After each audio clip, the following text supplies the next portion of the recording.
The Third Testament, Revelations of Jesus Christ, Chapter 25, Nature. The Laws of Nature.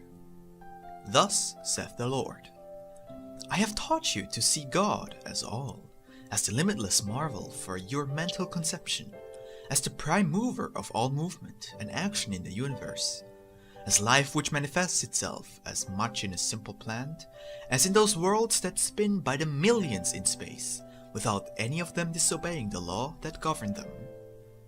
That law is I, your God. It is the law of continual evolution at which man marvels, giving him broad fields for the research that permits him to continue penetrating the secrets of nature. Understand that the law is the path devised by the love of the Supreme Creator to guide each one of his creatures. Meditate upon the life that surrounds you, composed of an infinite number of elements and organisms, and you will end up discovering that each body and each being proceed along a path, a trajectory guided by a force apparently strange and mysterious. That force is the law that God has decreed to each one of his creatures. On analyzing these teachings, you will conclude by understanding that truly everything lives, moves, and grows under a supreme mandate.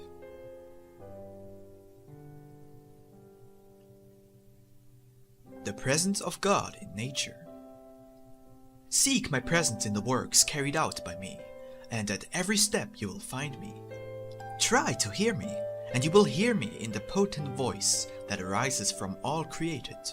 For I find no difficulty in manifesting myself through the beings of creation. I manifest myself in a star, or in the fury of a storm, as much as in the sweet light of the dawn. I make my voice heard in the melodious song of a bird, just as I express it in the aroma of flowers. And every expression of mine, each phrase, each work, speaks to you of love, of the fulfillment of my laws of justice and wisdom, and of the eternity of the Spirit.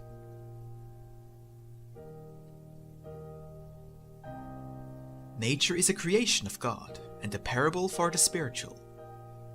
Many have made of nature their God, exalting it as a divine fountain of all that exists. But in truth, I say to you, that this nature from whose bosom have emerged all beings, the forces and material elements which surround you, is not herself creator. It was conceived and created before the divine maker. It is not the cause nor the reason for life. Only I, your Father, am the beginning and the end, the Alpha and the Omega. All that surrounds and envelopes you in this life is an image of the eternal life, a profound lesson explained through material forms and objects, so that it may be understood. You have not yet plumbed the depth of this marvelous lesson, and men have again erred, for they have taken the life they live on earth as though it were eternity. They have been content to take from it its forms, renouncing all that is contained in this divine revelation, the essence and truth that is found in all creation. I do not come to deprive you of anything that I have placed in nature for the protection, health, sustenance, welfare, and joy of my children. Rather, I tell you that just as I offer the bread of the Spirit and invite you to breathe in and saturate yourself with spiritual emanations, do not ignore nor distance yourselves from all that nature offers you, for thereby you achieve harmony, health, and energy, and through them the complete fulfillment of the laws of life. The irrational beings are guided by instinct, which is its interior voice, its master, its guide. It is like a light that proceeds from its mother nature, and that lights the path that it must travel in life, a path that has also struggles and risks. From them take the harmony that each species lives with. Imitate the activity of those that are active. Take their examples of fidelity or of gratitude. They are examples that contain divine wisdom, because they are creatures of mine, who have also sprung from me to surround and accompany you in your world, and to participate in what I have placed on earth. the power of the children of God over nature. The elements will obey you when you comply with my law, and when you ask it of me for the benefit of your brethren. Have I not taught you that even the unleashed elements can hear your prayer and become calm? If those elements obey my voice, why should they not obey the voice of the children of the Lord when they have become prepared? I have given the Spirit power over the material world, so that it may overcome the trials and come to its destination. The struggle will be great, however, for since man has established on earth the only kingdom in which he believes, he has broken the harmony that ought to exist between him and that which surrounds him. From his proud throne, he has wanted to submit all things to the power of his science, and impose his will over the elements and natural forces. But he has not accomplished this, because long ago he broke his ties of friendship with the spiritual laws. Now, when I have told this people that the elements may obey them, there have been those who have not believed. And I say that they have had the reason to doubt. For nature will never obey those who do not recognize it, and who profane and mock it.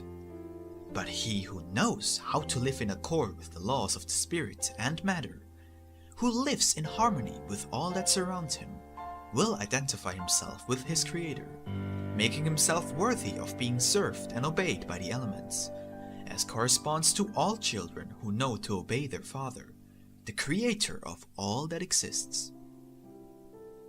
I neither lie nor exaggerate when I tell you that the elements can hear your voice and respect and obey you. The history of Israel was written as a testimony to my truth, and in it you can find that time and again the people of God were recognized and respected by the forces and elements of nature. Why should you not be the same? By any chance, do you believe that my power or my love for humanity has varied with the passage of time? No, you multitudes that hear this word. The light of my spirit bathes you. My power and my love are eternal and unchanging. Man and nature. But you must take care, O peoples of the earth. For if you continue to make use of my divine lessons to provoke the elements, if you apply the limited knowledge that you have toward evil, you will receive, when you least expect it, the painful and just response. You provoke the wind, the fire, the earth, the water, and all forces. You are well aware of what your harvest will be if you do not correct your activities in time, and be able to stop the elements, unleashed because of your foolishness. I warn you that you are reaching the limit that my justice permits of your free will. You are greatly provoking nature, and since you are like children who feel themselves superior, this word comes as a warning of the danger in which you find yourselves. I told you that the leaf of the tree did not move without my will, and now I say to you that none of the elements obey any other will but mine.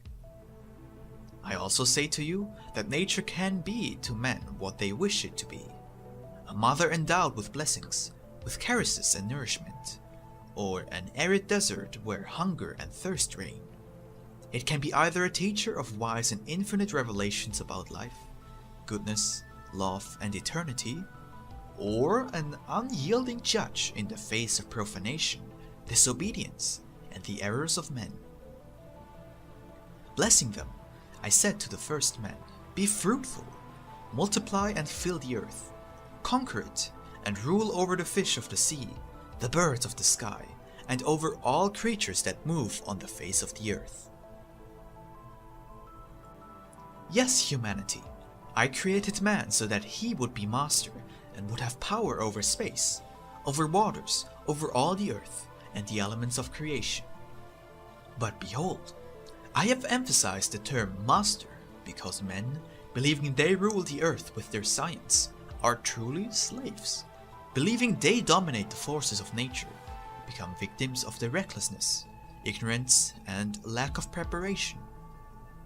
Human power and science have invaded the earth, the seas, and space, but their power and force are not in harmony with the power and force of nature, which express God's divine love and are life, wisdom, harmony, and perfection, whereas human power, science, and their deeds are only filled with pride, selfishness, vanity, and wickedness.